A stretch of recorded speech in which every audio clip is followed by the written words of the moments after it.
সকল অভিভাবক অভিভাবিকাকে আমি জানাচ্ছি, আমাদের সামনে 20 তারিখ থেকে সেকেন্ড সামাজিক রিভিলিউশন শুরু। সেই জন্য আমরা বাচ্চাদের মায়ের ভীষণ বিক্ষিপ্ত, একদিকে প্রকাশ করলে অন্যদিকে ওরা অফ হয়ে যায়। সেই জন্য আমরা খুব অল্প দিন সময় নষ্ট করে যতটা সম্ভব ওদের আনন্দ দেওয়ার চেষ্টা করেছি। ভুল ত্রুটি হলে মার্জনা করবেন। আমরা যতটা সম্ভব কম সময়ের মধ্যে ওদের পরীক্ষার দিকটা বেশি প্রকাশ করেছি। ইনশাআল্লাহ সময় হলে নেক্সট সেশনে আমরা এই সময়টাই পূর্ণভাবে সেলিব্রেট করার আশা রাখছি। এখন আমাদের ক্লাস 3 এর বাচ্চারা একটা নাটক উপস্থাপন করছে, আপনারা একটু ধৈর্য দিন।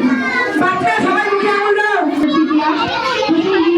আমরা জানতে পেরেছিলাম যে তখনকার ইংরেজ শাসকরা আমাদের ভারতীয় চাষিদের কিভাবে অত্যাচার করতো, কিভাবে জোরপূর্বক নীল চাষ করাতো, সব আর বেকার খাটিয়ে কোনো পরিশ্রমিক না দিয়ে। তো ছোট্ট করে আমরা একটা শর্ট টাইমের মধ্যে একটা উপস্থাপন করার চেষ্টা করেছি। আপনারা প্লিজ ভুল করে মাফ করবেন, ঠিক আছে? আমাদেরকে সময় দেওয়া হলে আমি বেকার কিছু করে রাখতাম। কি করছো? এই তো চিন্তায় আছি, আল্লাহ পানি দিচ্ছে না, ফসল ভালো হচ্ছে না, ছেলে মেয়েরা মাকে ছেলে হচ্ছে। কি আর করবো? চলো সাহেবের কাছে যাই। সাহেব দয়া করে নীল চাষ করে আমরা সর্বশান্ত হয়ে যাচ্ছি।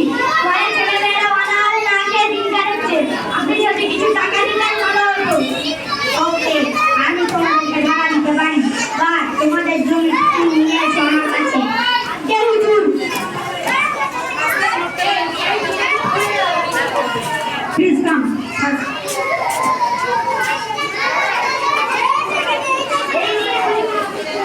এখানে কি সই দাও।